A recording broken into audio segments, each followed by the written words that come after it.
Durante muito tempo existia uma ideia de que cuidar da saúde emocional e cuidar da espiritualidade eram caminhos separados, como se uma pessoa de fé não pudesse sofrer ou sentir medo, ansiedade, tristeza, conflitos familiares fosse sinal de pouca fé. Mas quando olhamos para a própria história humana, percebemos algo muito diferente. Pessoas de fé também enfrentam dores, dúvidas, perdas e processos. A questão não é se vamos passar por dificuldades, a questão é como vamos passar por elas. Hoje, no Casa de Família, vamos conversar sobre fé, emoções e como esses aspectos influenciam a forma como nos relacionamos conosco, com Deus e com a nossa família. Para esse bate-papo super interessante, está comigo hoje essa mulher virtuosa, notável, que eu tanto admiro, alguém que eu não consigo passar sem puxar ali, né? Um pouquinho da sardinha, né? Costumo dizer que foi uma das pessoas que acreditou em mim quando ninguém acreditava.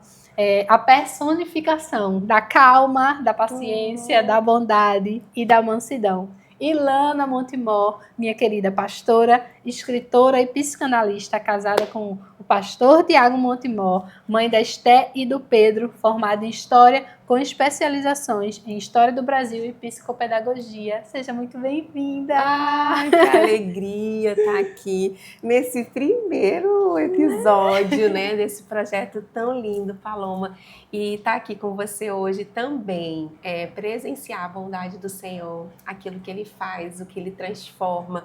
E eu sei que esse podcast vai chegar a muitas pessoas, que esse tempo que o Senhor te chamou aqui vai alcançar muitas famílias. Amém. Ai, não podia ser diferente. Não tinha como ser outra convidada, não tinha como. Então, pastora, para a gente começar, eu queria falar um pouco sobre religiosidade, fé e espiritualidade. É muito comum a gente ver as pessoas tratando isso como sendo a mesma coisa, né? Só que na realidade são conceitos diferentes. Quando a gente vai falar de fé, eu acredito que é uma coisa muito individual, né? Cada um vai ter a sua medida de fé, vai exercer a sua fé de uma forma. Quando a gente está falando de religiosidade, a gente percebe que é uma coisa muito mais a partir da religião que você segue, dos dogmas da sua religião. E a espiritualidade eu vejo como um guarda-chuva maior, né? Mais amplo, que fala de como que a gente vai lidar com esse transcendente, né? Quando a gente vai falar de corpo, alma e espírito,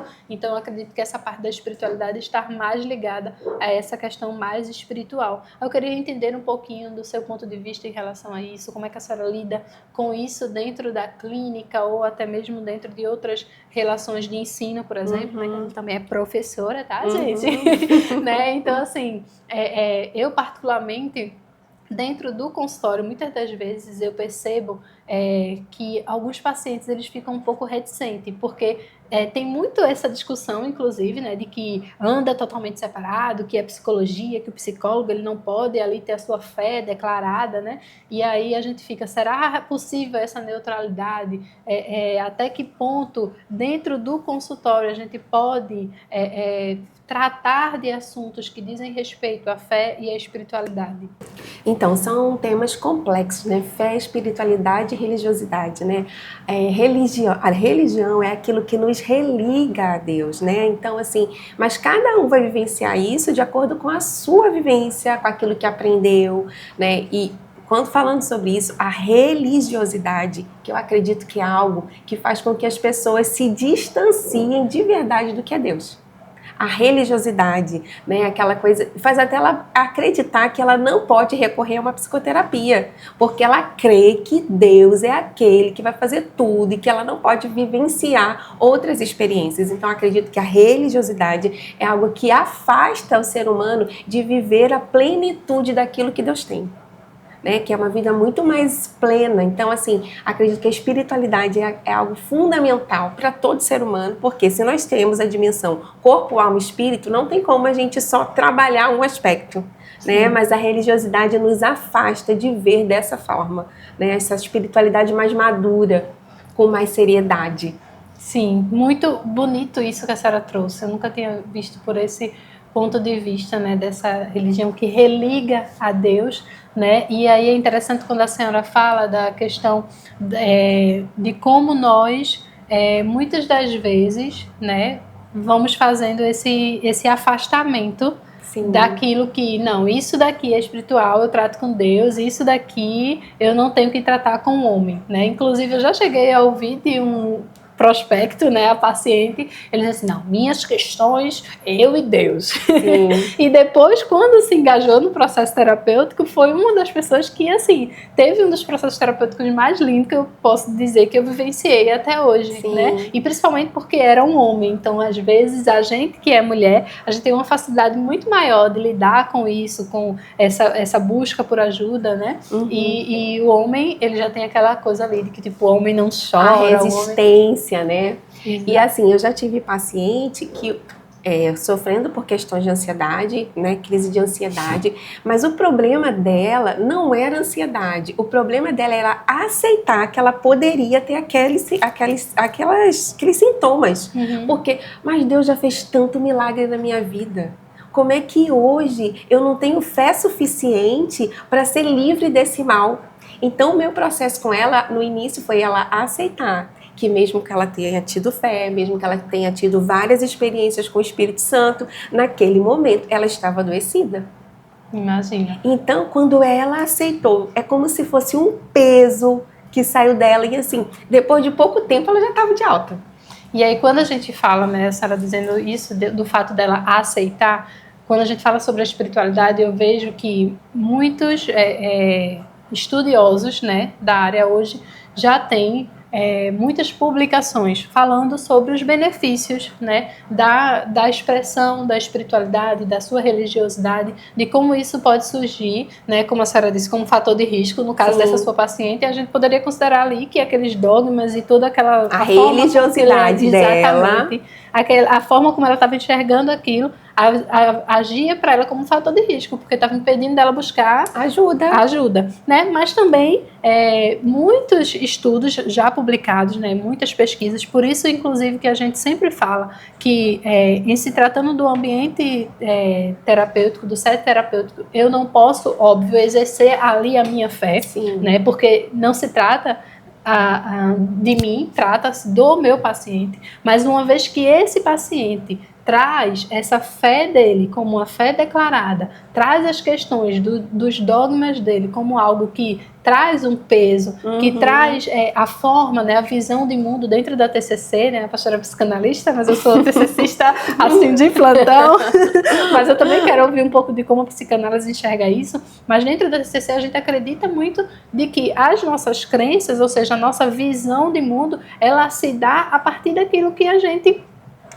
vai construindo no nosso imaginário. Então imagina você, um paciente que tem ali 10, 20 anos de convertido a uma determinada religião, o quanto que isso não exerce, né, sobre a visão de mundo e sobre a forma com que ele rege as suas decisões, né, como que isso é forte. Então, se esse sujeito traz isso para dentro de um set terapêutico e eu, enquanto paciente, profissional, terapeuta, ajo de modo a vou afastar isso porque é um tema sensível que eu não posso tocar, eu deixo de usar aquilo como algo imprescindível. Eu lembro que no meu próprio processo terapêutico, né, eu fiz algumas mudanças ali de terapeuta e quando eu cheguei em uma que não exercia a mesma fé que eu, mas que foi respeitosa e acolheu aquilo ali que eu trazia para mim, como, por exemplo, o peso do julgamento, algumas das minhas decisões, das minhas dúvidas, até espirituais, e ela acolheu aquilo ali, nossa, foi para mim um diferencial. Né, é um diferencial. E assim, no ambiente terapêutico, a gente não está ali para direcionar nada porque eu até penso assim, se existe neutralidade. Neutralidade no contexto que o que eu penso, o que eu acredito, não pode influenciar o que o meu paciente determina para a vida dele. Mas eu tenho a minha fé, eu tenho a minha perspectiva de vida, de Deus, de tudo. Só que ali ela é travada, porque ali quem é o autor, quem é o protagonista é o paciente, né? Agora, sim, que ali não é um ambiente, né, para a gente falar de religião, não é um ambiente para você evangelizar. Eu lembro que às vezes as pessoas perguntavam, mas olha, como você é pastora e você é psicanalista? Se chegar ali alguém falando que está traindo o marido e está muito bem nisso, como é que você vai lidar com isso? Ali eu não estou para direcionar o que é certo e o que é errado segundo a minha concepção.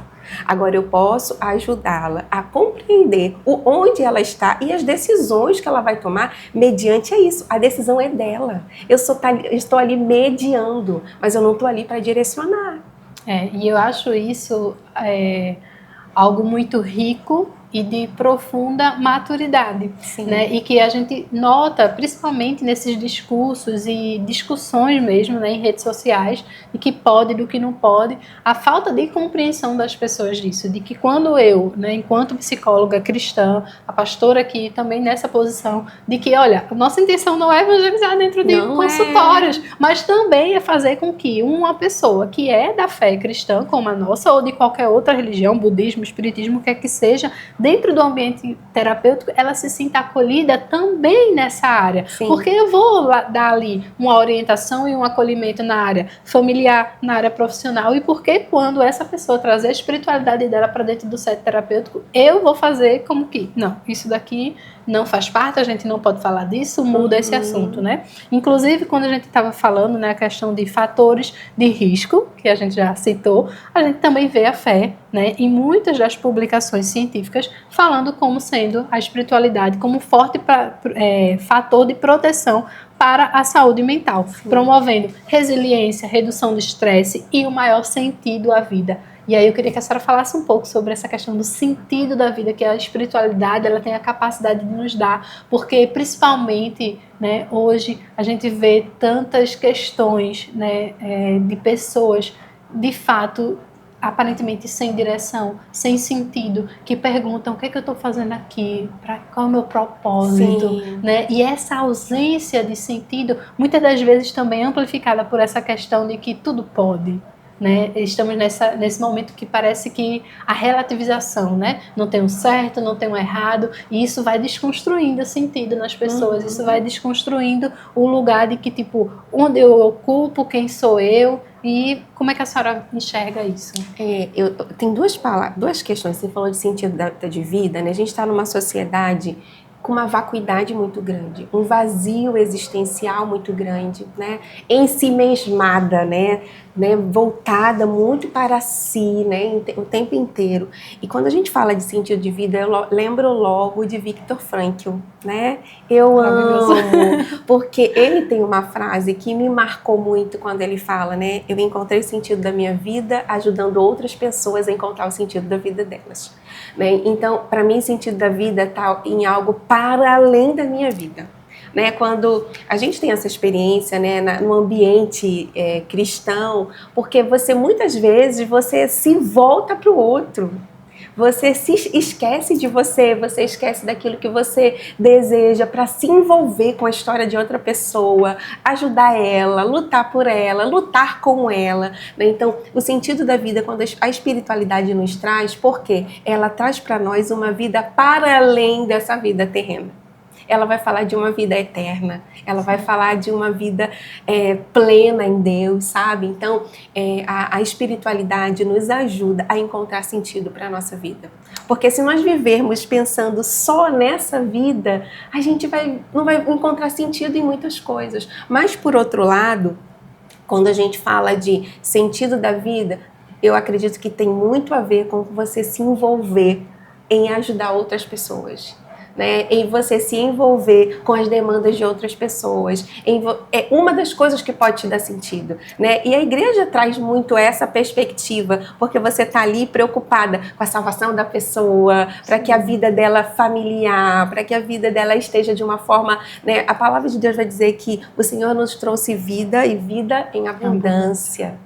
Então, vida em abundância é salvação, é espiritualidade? Mas é também a sua família estar coesa, é também você estar bem profissionalmente, é também você lidar com essas questões de forma mais leve, é você se conhecer, né? Sócrates dizia que uma vida que não é analisada não é uma vida digna de ser vivida.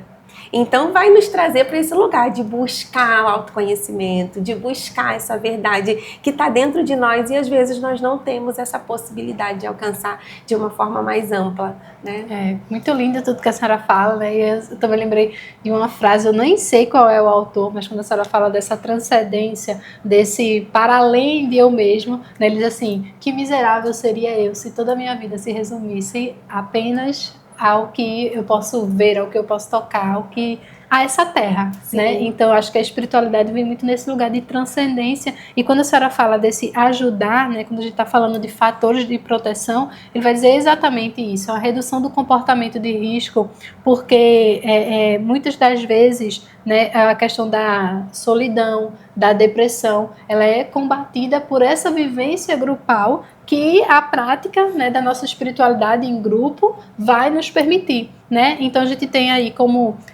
alguns impactos, né, no enfrentamento da doença, que vai ter aí a prevenção e a melhora de quadros depressivos, né? Então os estudos mostram que o risco de desenvolvimento de depressão e auxílio na remissão é muito mais rápida quando você tem ali alguém que acredita em algo para além das questões terrenas, além da dor e etc. Redução de comportamento de risco, acho que isso é um dos fatores onde muitas igrejas, né, fazem esse trabalho muito bem, que é um fator protetivo contra abuso de substâncias, de comportamentos suicidas, né, a questão da resiliência e enfrentamento, ajuda a lidar com situações de estresse, de perdas, do próprio luto, né, eu acho que lidar com o luto, você tendo uma espiritualidade sendo exercida, uma fé sendo exercida, é muito mais fácil, né, e o impacto de doenças graves, facilitando a aceitação e a adesão de tratamentos, além dessa questão do sentido e propósito que a gente falou.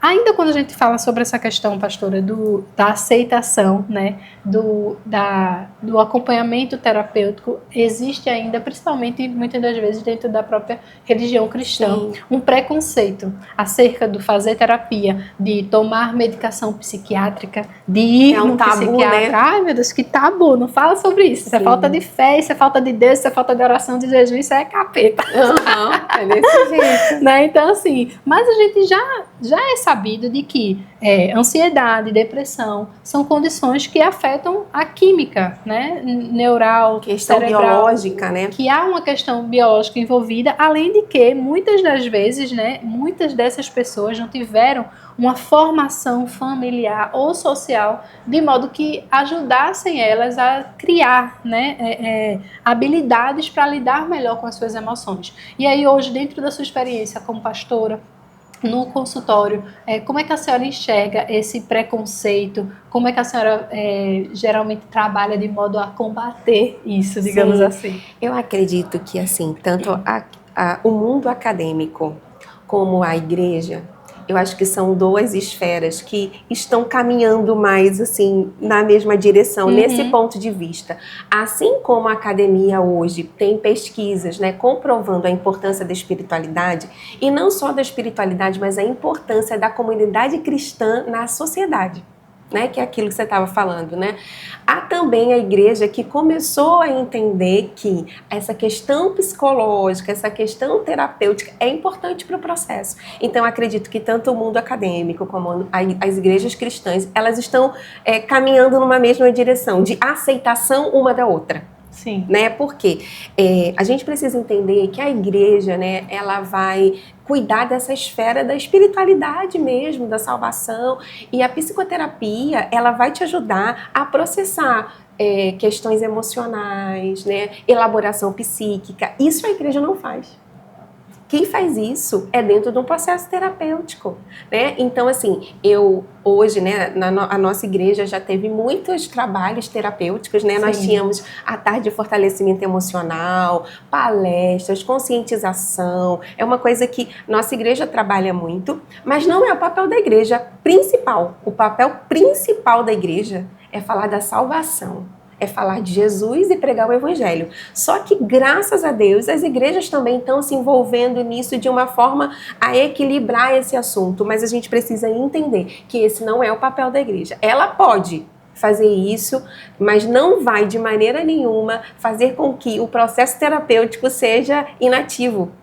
pode trabalhar de uma forma conjunta. Eu acredito, pastora, que a organização igreja ela vai ter, pelo menos para mim, funcionou dessa forma. O papel principal talvez seja o de ativação, de que a gente precisa vivenciar essa busca por esse processo de cura emocional. Para mim, funcionou muito desse modo, né? A gente vai ver que muitas igrejas, elas vão ter ali os encontros com Deus, e aí é esse momento onde você vai poder colocar um olhar diferenciado sobre a sua dor, perceber, né? Para mim funcionou muito assim.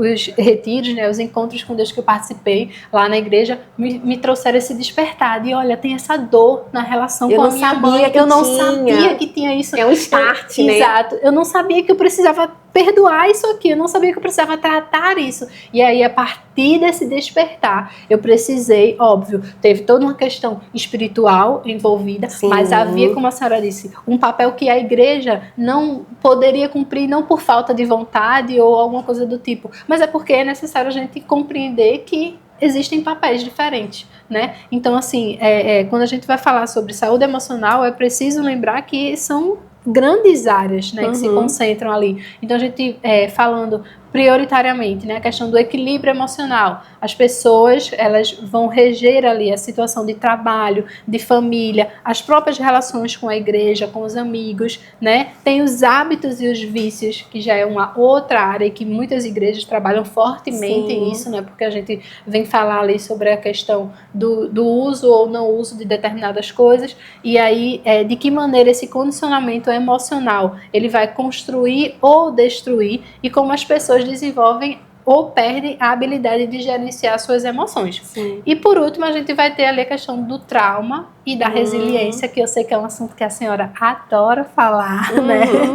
Que já me auxiliou em diversas vezes, e eu queria que a gente falasse um pouquinho sobre isso, porque o podcast Casa de Família, ele não tem esse nome por acaso, apesar de ser algo que, sim, vamos falar muito sobre psicologia, mas uma coisa que eu compreendi, né, ao longo desses últimos anos, onde a senhora acompanhou muito bem de perto esse processo, foi de que os nossos sofrimentos, as nossas dores, eles não vêm de maneira isolada. Muitas das vezes elas nascem dessas relações familiares, né? Então, quando a gente está falando aqui de heranças familiares, de ciclos geracionais, né, esses elementos eles formam uma rede muito complexa, né, do nosso passado familiar, e aí agregando a psicologia e a espiritualidade, elas acabam convergindo, né, muito bem quando a gente vai falar sobre ciclos geracionais, né, essa transmissão biológica. Inclusive, eu vi uma pesquisa que eu achei muito interessante, falando sobre como na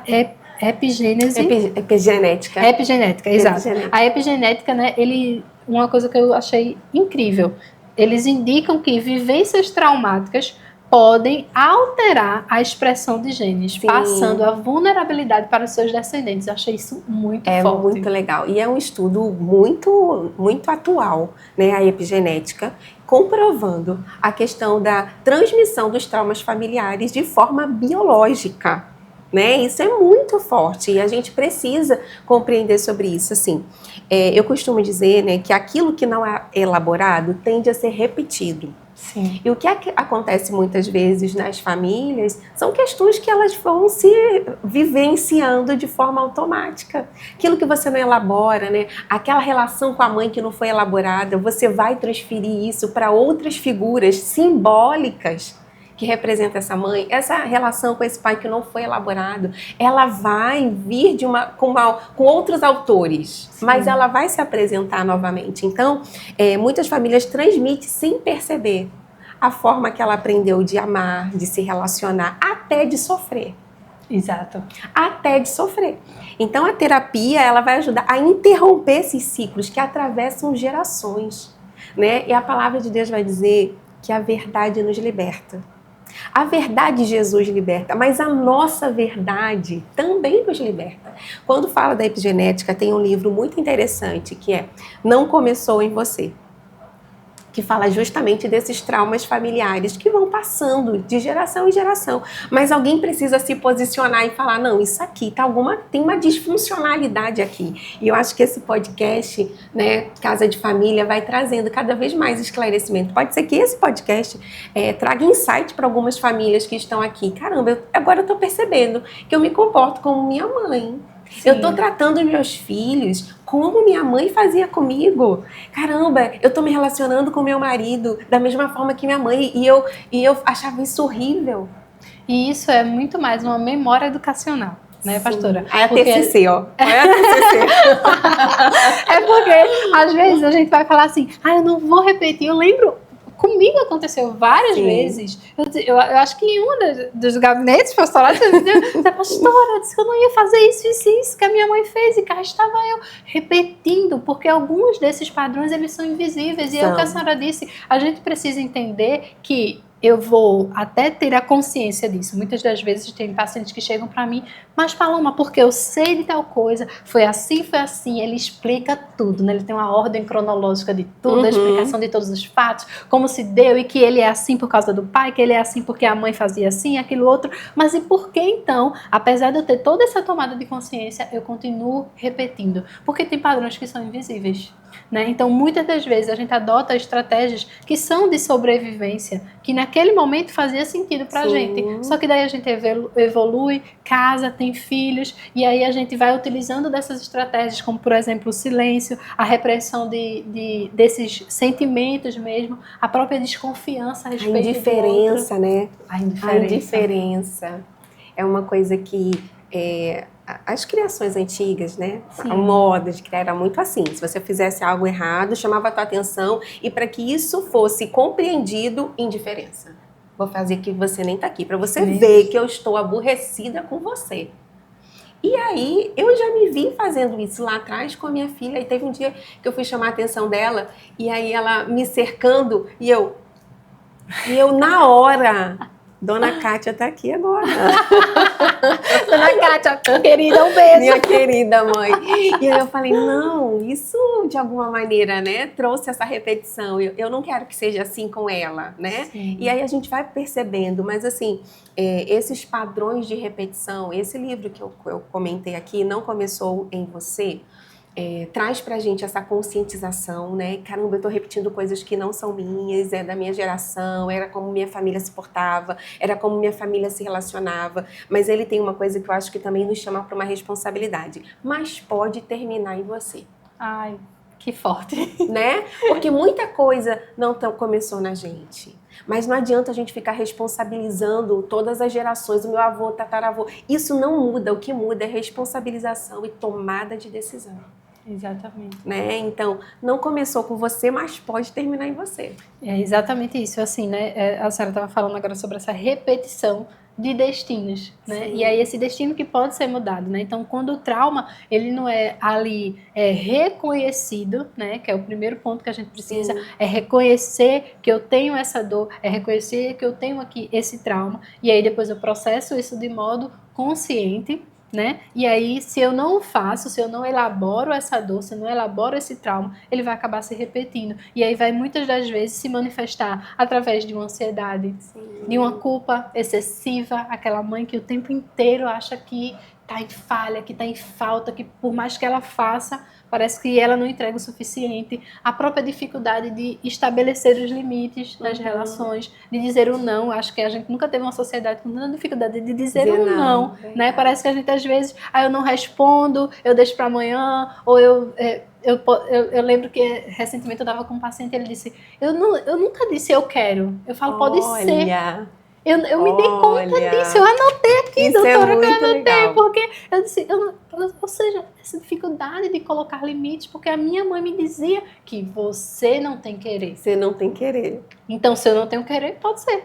Pode ser qualquer coisa. E aí ele disse, eu já percebo minha filha fazendo um pouco disso, e eu quero, doutora, impedir que ela faça isso. E aí é bacana quando a gente vê eles tendo esses insights, né, e dizendo, olha, você vai viver isso amanhã de novo. Quando você for dizer, você vai pensar em dizer pode ser. Mas aí o que é que faz? Muda esse caminho. Você, em vez de dizer pode ser, você vai dizer eu quero ou eu não quero, né? Então, assim, isso vai surgindo para a gente essa conscientização, essa capacidade de que eu posso encerrar isso, né? Inclusive, essa semana eu estava lendo, acho que é lá em Deuteronômio, alguma coisa assim, sobre a questão de como que se fala, né, da questão da maldição até a 4ª geração, e aí a bênção até 1000 gerações, né? E eu estava lendo, estudando um pouco sobre isso e vendo como muitas das vezes as pessoas tomam isso de forma errônea, de que, não, é até a geração 4, então minha bisavó, minha avó, não sei o quê. E na realidade Deus estava falando não de uma maldição propriamente dita, mas de consequências de nossas próprias escolhas, de que como em dado momento da sua vida, se você decide obedecer, seguir a sua fé, seguir aquilo ali, o que o Espírito traz para você, e você diz, não, chega, em mim acaba. Não importa se é na 2ª ou se é na 3ª geração. Há ali um novo tempo. Há ali uma bênção que está preparada para gerações de milhares, né? Então, é algo que é muito profundo, que eu me vejo muito nessa história, né? Eu acho que hoje eu olhar para as minhas filhas e eu perceber, assim, o quanto que elas estão vivenciando coisas que eu não vivenciei e que não irão vivenciar coisas que eu vivenciei. Sim. É algo que me dá muita alegria e mais uma vez eu deixo muito claro assim que para mim não tinha outra pessoa para participar desse podcast, desse episódio que não fosse a senhora, porque de fato a senhora acompanhou tudo isso. Eu acho que enquanto eu falo aqui a minha memória assim tá indo e lembrando e assim é de emocionar e ver, né, assim, o que o Senhor fez assim na sua vida, Paloma, mas do seu posicionamento, né, de decisão, de tomada de consciência e de não vai ser diferente. Então, em tudo eu vejo assim como o Senhor restaurou a sua história para a glória dele, e a gente pode dizer que a sua história, que a sua casa, que a sua família é um hino de louvor ao Senhor hoje, né? Com certeza. Então, assim, né, essa integração, né, de como se relaciona essa questão familiar, dos padrões, com as questões espirituais e também psicológica, né? Então, como a gente estava falando aqui sobre essa quebra de ciclo, né? A conscientização é o primeiro passo para a cura, né? Sim. Então, talvez você foi para um encontro da sua igreja, talvez você está vendo esse podcast hoje, e isso te traga a consciência. Então, o processo terapêutico ele vai te ajudar a compreender a sua história, né, familiar, a tirar o peso dessa culpa individual, Sim. Né? Às vezes a gente lá no processo terapêutico, porque a culpa é minha, não sei o quê. Vamos fazer um processo, uma intervenção aqui da fatia da responsabilidade, né? Será que de fato esse peso, essa culpa é completamente sua, né? E aí a gente precisa separar o que é meu, o que não é meu, o que me pertence e o que não me pertence. E também a gente acolher essa vulnerabilidade, né? A compreender ali a origem e dar nome às nossas feridas. Eu acho que isso é uma das coisas muito importantes que a psicologia ela traz pra gente. Sim, o nomear, né? Nomear. Como isso é importante, né? O simbolizar, entender de que maneira isso está vindo se repetindo com outros autores, com outros personagens, Sim. Nomear sentimentos, né? Então, o processo terapêutico, ele nos ajuda muito nesse processo. É lindo o que acontece dentro do processo terapêutico. Sim. Os insights e tudo. E assim, como, Paloma, a gente pode dizer assim, o Senhor é o criador do ser humano, o criador do universo. Ele criou a mim, criou todos nós. E a psicologia, ela vai estudar o funcionamento desse ser humano. Como ele funciona, como ele elabora, como ele aprende, Sim. Como ele atravessa um processo de dor. Então, para mim, não tem como separar, dá para trabalhar junto. Exatamente, essa intersecção da psicologia e da fé, né? A psicologia vai nos ajudar a compreender a origem e dar nome às nossas feridas. Sim. E a fé é aquilo que conforta e que fornece pra gente os nossos valores essenciais, né? Então, o que é que eu não abro mão nessa minha história? É uma coisa, eu trabalho com os adolescentes muito isso ultimamente, né? Porque vem como um fator protetivo, quais são os valores? E aí, às vezes, a gente chega para eles e fala assim, o que você tem como valor? O que é que você tem como aquilo que é importante, que você não quer deixar perder no processo? E não importa se veio do teu pai e da tua mãe, mas é o que você considera importante. E a senhora também atende adolescentes, né? Como é que a senhora vê essa questão da espiritualidade, dos valores no atendimento aos adolescentes? Porque muitas das vezes que a gente fala sobre essa questão de família, né? Mas a minha fé não necessariamente é a fé com a minha família, também dentro do seu processo aí, enquanto pastora, né? Porque muitas das vezes a senhora vai atender ali essas famílias. E aí, mesmo sendo famílias cristãs, a gente vê tantos problemas. Muitos problemas. E assim, eu costumo dizer, né, que a adolescência é uma das fases mais difíceis da vida.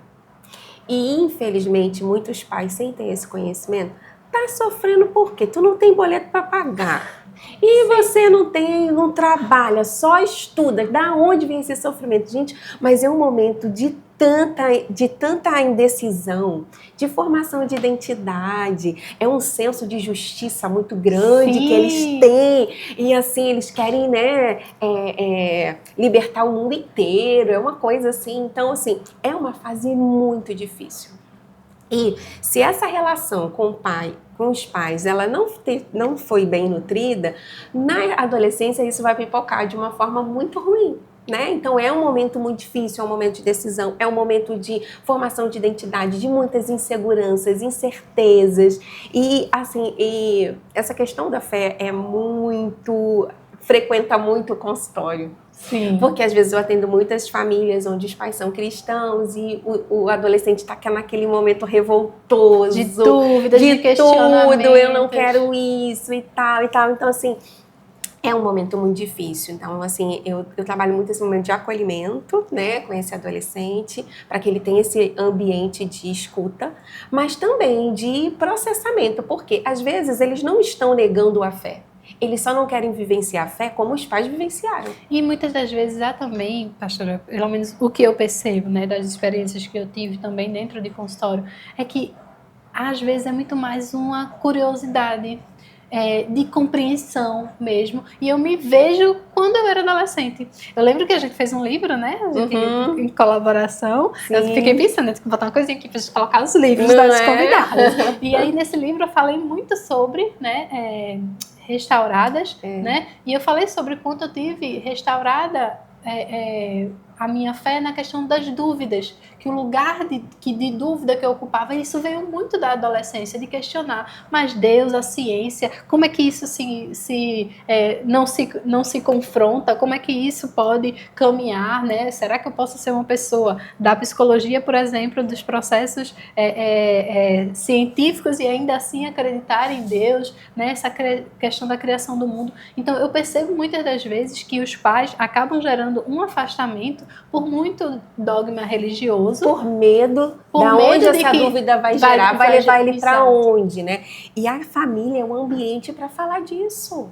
Perfeito. A família é o lugar para se falar da dúvida. Eu tô com vontade de ver isso, mãe, eu quero bem naquele show. Aí você vai explicar, você vai, né, falar sobre isso, o que isso representa, sabe? Então, e o que acho que é um grande erro dos pais, muitas vezes eles querem fazer com que os filhos aceitem a Jesus, vão para a igreja, mas sem ter um relacionamento, que eu sempre falo, primeiro, restaura o vínculo.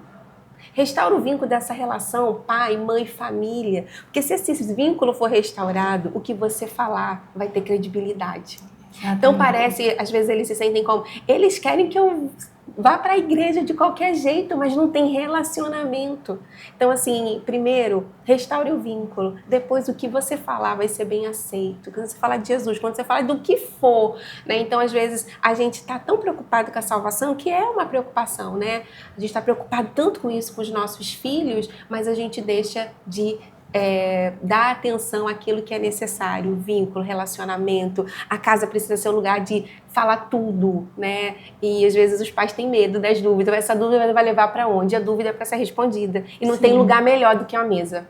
Exatamente. Né? Por isso que casa de família, porque em casa de família, né, eu brinquei até comigo, eu dizendo pra ele assim, respeita que isso aqui é uma casa de família. Então, assim, a casa de família é exatamente isso, é esse lugar de acolhimento, é esse lugar de falar sobre temas que podem ser confusos e que podem gerar dúvidas, e muitas das vezes os próprios pais eles precisam de uma orientação, para além de uma orientação pastoral, também psicológica, né? Porque há dores neles, há questões nele, há dúvidas neles que não foram tratadas ainda, para poder, então, auxiliar esses filhos. Porque, como a senhora falou, a partir do momento que eu dou um direcionamento, que eu falo, que eu acolho, que eu estou me relacionando, eu ganho daquela pessoa a credibilidade. Não, eu posso confiar no meu pai, eu posso confiar na minha mãe, porque não é um espaço onde eu sou tangenciado, onde eu sou tratado de modo indiferente, onde as minhas dúvidas e as minhas questões, elas têm espaço para existirem, né? Então, assim, eu acho que isso é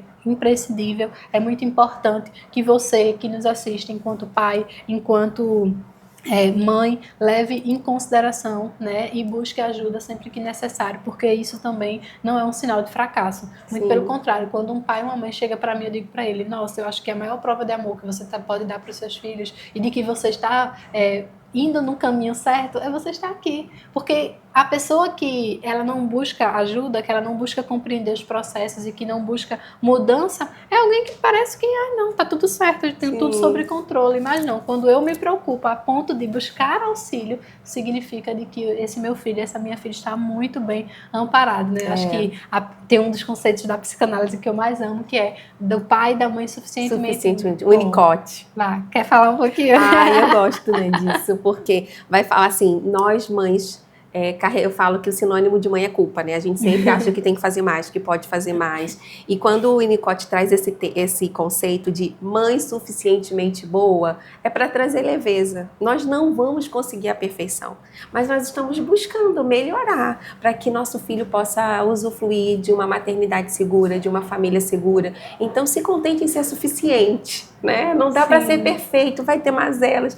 Assim, vai chegar lá na frente, aquelas coisas que você pensou que fez da melhor maneira, vai falar, isso foi tão ruim, mãe, não era assim que eu queria. Mas você tá nesse ambiente, né, de crescimento, de acerto e erro, isso é suficiente. E é tão complexo isso. Eu lembro que eu cresci, né, sem muitos eu te amo, né? E aí eu lembro que manhã querida, maravilhosa. Hoje, inclusive, eu até fiz uns stories dizendo, minha mãe é maravilhosa, que ela passou as minhas roupas, deixou minha casa toda arrumadinha para eu poder vivenciar esse dia aqui com tranquilidade, né? E esse é o modo dela dizer eu te amo, e eu não compreendia isso. E aí, às vezes que eu chegava e falava, mãe, a senhora nem disse que me ama. Ela, eu não digo não, todo dia eu tô ali vendendo coisa para pagar tuas contas, tô arrumando tua casa, tô fazendo não sei o quê. Isso já na infância eu não conseguia compreender. E aí, hoje eu faço questão de dizer para minha filha, né? Mamãe te ama, não sei o quê. E aí eu tava no Instagram e eu vi um vídeo que a mulher dizendo assim, se você diz ao seu filho o tempo inteiro que ama, você pode estar cometendo um grande erro, porque essa criança vai crescer insegura, precisando o tempo inteiro de afirmação de que é amada. Eu disse, meu Jesus! Aí, quando a gente vê, né? Óbvio que a gente precisa ter muito cuidado com essa questão de redes sociais, porque o tempo inteiro ali critica. Se eu faço, critica. Se eu não faço, critica. Se eu digo eu te amo, critica. Se eu não digo, critica, né? Como que eu acho o equilíbrio disso, né? Então, primeiro você realmente, eu acho que a espiritualidade, a fé, ela traz muito isso pra gente também, uma consciência, né, daquilo que a gente deseja passar para os nossos filhos de valores, mas muito mais do que isso é você, como a senhora falou, entender que eu não vou ser perfeita. Eu preciso só ser suficiente, de fato. Por quê? Porque quando a gente vai falar ali da terapia dos esquemas, que tem muito com a psicanálise, né, tem muitas coisas próximas, né, bebeu muito da fonte da psicanálise, ele vai falar sobre as necessidades emocionais, né, que o pai e que a mãe precisa suprir. Então a questão do limite, do afeto. Né, e aí eu sempre digo para os pacientes quando eu estou explicando para eles, olha, é o seguinte, é uma cesta básica emocional. O que é que a gente coloca na cesta básica? Arroz, feijão, não sei o que. Então tem coisas que são básicas. São básicas. Mas às vezes o básico falta dentro de casa. Então na nossa vida também vai assim. Vai ter algum momento que o básico vai faltar, e quando esse básico faltar, a gente vai criar ali os nossos esquemas, as nossas crenças, né, a nossa forma distorcida de ver a vida, de ver o mundo. Então a gente precisa ter a consciência disso para poder ir lá e compreender, olha, eu preciso me reconciliar com essa história. E aí, quando a gente fala de reconciliação, já caminhando para o final, eu queria que a gente falasse um pouquinho sobre o perdão, porque a gente precisa se perdoar e a gente precisa também perdoar, né, as pessoas da nossa família que muitas das vezes não souberam ou deram, na verdade, acho que é melhor a gente falar desse modo, né, deram o melhor que tinham naquele momento, né, mas quando a gente vai falar sobre espiritualidade, sobre fé, a gente vai ver muito dentro da igreja esse tema, né? Porque a falta do perdão é pecado, perdoar 70 vezes 7, né? Então, dentro do âmbito religioso, cristão, espiritual, isso é uma temática muito forte. Mas também quando a gente vai falar ali sobre questões psicológicas, a gente percebe o quanto que a falta de perdão, a ausência do exercer o perdão, pode impactar as pessoas, né? Eu queria que a senhora falasse um pouquinho como é que a senhora enxerga isso, como é que a senhora vê aí no seu dia a dia. O perdão é algo que é duro, não é fácil não, né? Mas se a gente está falando de evangelho, a gente está falando de perdão. Nós fomos perdoados, nós fomos redimidos. E a oração que o Senhor nos ensinou, ela vai falar: perdoa os meus pecados, assim como eu perdoo os meus defensores, né? Aquele que me ofendeu, né? Então vai falar disso. E assim, quando você não perdoa, você tem um risco de repetir a mesma ofensa que você foi ferido. Então o perdão é fundamental na nossa vida. Perdão é reconciliamento de história. Perdão é você se reconciliar com você. Perdão é você se reconciliar com Deus. Perdão é você se reconciliar com a sua família. Por quê? Às vezes são perdões assim que a gente nem consegue ter. Não, eu já perdoei. Não, só não quero contato. Por exemplo, às vezes no ambiente familiar. Sim. Né? Minha mãe fez isso comigo. Eu perdoei. Mas quando ela fala, a voz dela me irrita profundamente. Não é a mãe de agora. É a mãe lá de trás que você vai precisar perdoar. Então, o perdão, para que você viva uma vida abundante, é fundamental. Agora, quando a gente fala de um perdão de familiar, é uma outra história. Você precisa vivenciar isso para você reprogramar a sua vida, para você elaborar. Porque se você tem na sua história situações não resolvidas com as suas figuras parentais, isso vai repercutir na sua vida como um todo. É como se fosse, como é que eu posso dizer, nos aprisionar nessa dor. E aí, esse evento original, como a senhora falou, né? Foi uma coisa lá de trás. Quem tá falando no teu ouvido não é essa mãe de agora, é essa mãe de quando tu tinha 10, 12 anos de idade. Mas esse evento original, lá atrás, ele vai gerar um ciclo contínuo de raiva e de ruminação. Porque, como a senhora falou, eu escuto essa voz que me dá raiva, que me faz ruminar essa dor, não é a voz da minha mãe de agora, que talvez até me dê um suporte, um auxílio, que a gente poderia ter uma relação melhor, mas é que eu continuo revisitando esse passado. Lá atrás, né? Então, é uma coisa que a gente precisa resolver. Não tem como viver uma vida plena e livre sem resolver a história com a sua família. Não tem, vai ter sempre... Você vai e trava, volta de novo, né? Sim. Então, assim, esse lugar aqui é um lugar para te dar o start. O que é que você precisa resolver aí na tua história? Procura uma terapia. Porque isso é fundamental para que você possa desfrutar da plenitude que Deus tem para você, da vida abundante e tudo mais. Agora, a gente sabe que a gente pode se ferir, não só lá atrás, agora, nesse momento mesmo, né? E algumas relações você precisa perdoar, mas algumas você não vai ter como se relacionar mais. Sim. Você precisa aprender também a se posicionar, em colocar limites, né? Meu marido fala uma coisa, ele fala, vou estar nos ambientes, não vou estar em ambientes onde eu sou tolerado. Eu não vou sentar numa mesa onde eu sei que aquela pessoa, ela não me tolera, ela não me suporta. Eu não tenho nada contra ela, mas eu vou andar com aquelas pessoas que me colocam pra cima. Se você eu perdoo 70 vezes 7, perdoe mesmo. Faz bem, é necessário. Mas escolha também as pessoas que você vai se relacionar. Porque tem aquelas pessoas que escolheram estar conosco por quem nós somos, né? E aí, a partir do momento que às vezes a gente quer mudar para poder, não, vou mostrar que eu perdoei, vou mostrar que não tem nada demais, eu vou meio que tipo me apertando para caber em espaços que não me cabem, né? Então é justamente isso, né? O que é que perdoar não significa? Até anotei aqui, perdoar não significa esquecer, justificar o erro do outro ou permitir que ele continue ultrapassando limites, né? Então é possível perdoar e ao mesmo tempo decidir se afastar para proteger a sua paz e estabelecendo assim limites saudáveis. Agora, o que o perdão realmente é? uma escolha consciente de liberar a mágoa e o ressentimento, né? Um processo interno que beneficia muito mais quem perdoa do que quem é perdoado. E eu acho isso muito bonito. Eu falo que é uma decisão diária, né? Porque as pessoas acham que vai acordar e eu esqueci de tudo. Não vai. Você, todas as vezes que lembrar, você vai precisar decidir, eu perdoo, até que isso seja, né, de uma forma cristalizada dentro de você, elaborado, sim, e você possa avançar.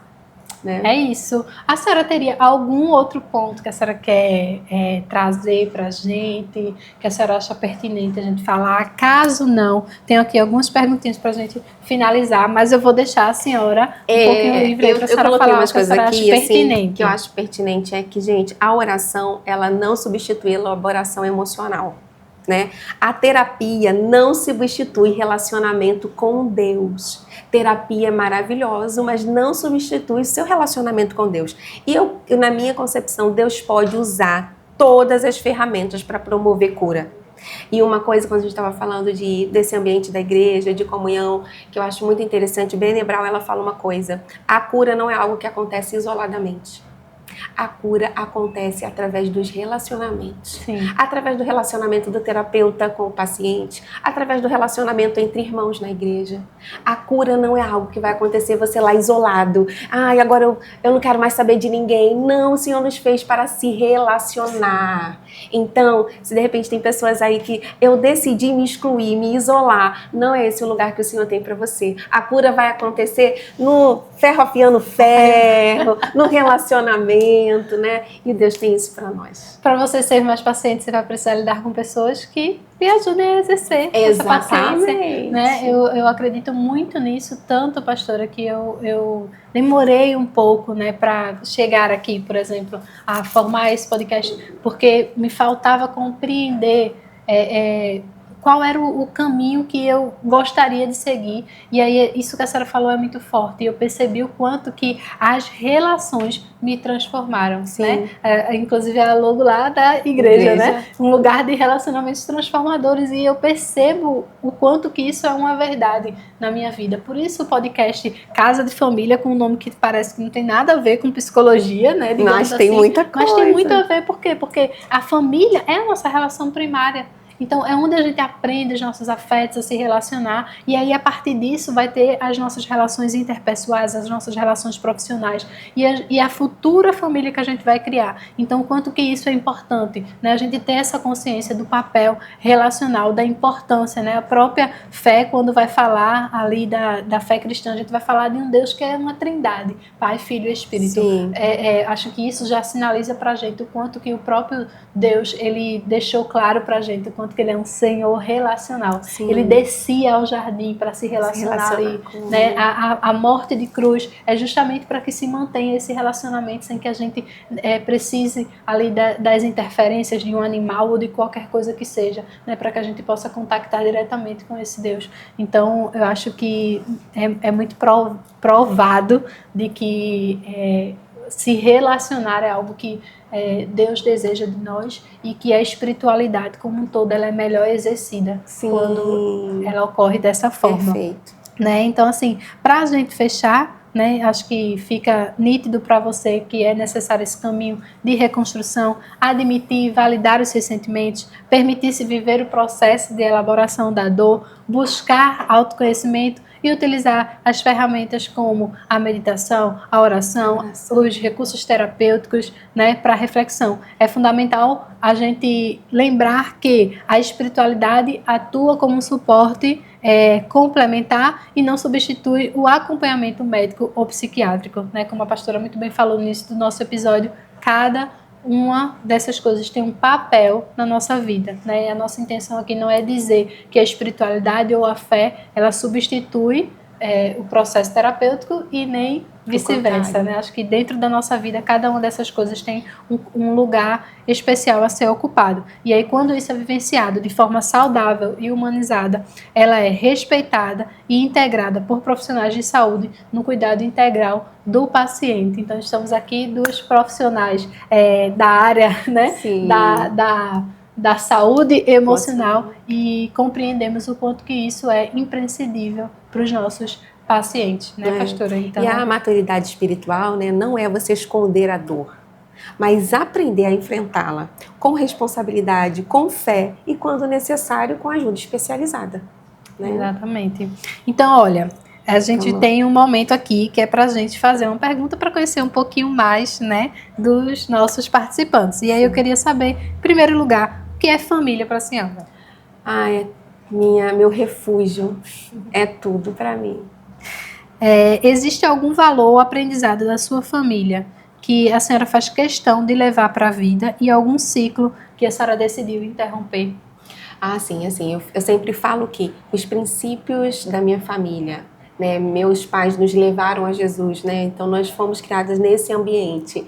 Ele foi uma barreira de proteção na nossa vida, nos impedindo de vivenciar muitos sofrimentos. Sim. Então esse princípio bíblico, a fé, é algo que veio dos meus pais e que eu estou conseguindo transmitir para os meus filhos. Agora, ciclo para ser interrompido, eu estava pensando sobre isso, né, eu e Tiago rompemos um ciclo, né? Nós nos formamos no universitário, acadêmico e tal, e era uma realidade que não era vivenciada pelos meus pais. Então nós vivenciamos esse romper de ciclo, né? Trazendo a formação acadêmica. Foram muitos outros, mas hoje eu estou trazendo essa questão. Perfeito. Complete a frase. Uma casa de família é aquela que acolhe. Não tinha como ser outra. Acolhe. Outra palavra. E aí, pastora, eu quero dar o espaço, né, para a senhora falar o seu Instagram, né, se as pessoas que estiverem nos assistindo quiserem seguir suas redes sociais, e também deixar uma mensagem direta para os nossos assistentes / ouvintes, porque também estaremos no Spotify. Que chique! Queria primeiro agradecer, uma honra de estar aqui no primeiro, né? E assim, ver o avanço, o crescimento de Paloma é uma alegria para mim. Eu falo que é como se eu já estivesse vendo Esther, já mais velha, né? Então é uma alegria, assim, quem quiser me seguir é Ilana Montimó no Instagram. Vai ser uma alegria. Ela puxa a minha orelha, que eu não sou tão frequente lá, né? Mas eu vou melhorar. Mas, assim, uma alegria estar aqui e que esse podcast, né, você possa alcançar seu coração, você possa passar para outras pessoas, porque fé não é ausência de dor, mas é saber que você não está sozinho no meio do sofrimento. Na Bíblia nós tivemos Elias que pediu para morrer, Davi com orações de tantas dores nos Salmos, Jeremias que tem um livro só de lamentação, mas todos eles vivenciaram o sofrimento, mas com a ajuda do Senhor eles venceram e nós vamos vencer também. Então não perca a esperança, procure ajuda, porque sofrimento, dor não é sinal de fraqueza, é sinal que existe uma humanidade que depende de Deus. Perfeito. É isso. Com essas lindas palavras, quero concluir dizendo a você que a fé, como foi muito bem dito, é um lugar de sustento e de significado, mas também precisamos aprender a olhar para as nossas emoções, nossas histórias e nossas feridas para reconstruir uma história, né, para poder assim construir uma história diferente daquela que muitas das vezes a gente não deseja repetir, né, como a dos nossos paz e enfim. Agradeço a você por ter estado aqui. Mais uma vez, obrigada, pastora Ilana. Tem uma lembrancinha aqui pra senhora. Gente, eu já esqueci da lembrancinha, minha gente. Minha cabeça de totoca, como diria Esther. Lindo, obrigada. Pra senhora, né, poder aí escrever. A nossa escritora, né? Eu sei que a senhora gosta muito de escrever, suas reflexões. Enfim, mais uma vez, obrigada por ter aceito o convite. Eu sei que são tantas demandas, né, da vida em geral, e tirar um tempo, né, para estar aqui com a gente, mas eu tenho certeza que vai abençoar não só a minha vida, mas todos aqueles que vão estar nos assistindo. E a você que esteve com a gente até aqui, né, segue aí o nosso podcast Casa de Família, dá uma curtida, um comentário. Ainda estou me adaptando com essa vida de blogger, de youtuber. Eu nunca fui dada a timidez, né, pastora? Mas eu estava dizendo ela, meu Deus do céu, parece que quando você vai lidar com um assunto que eu acho que isso é quando a gente está lidando com uma coisa que é muito importante pra gente. E a gente tem temor, né, de como a gente vai transmitir isso de uma forma séria, né? Então assim, né, foi o meu primeiro episódio. Se eu gaguejei aqui, se eu falei umas coisas, vocês já fiquem aí atentos, porque no episódio número 100 eu estarei muito melhor. Então fique por aqui até lá. Tá certo? Um beijo e até o próximo episódio. Tchau, tchau.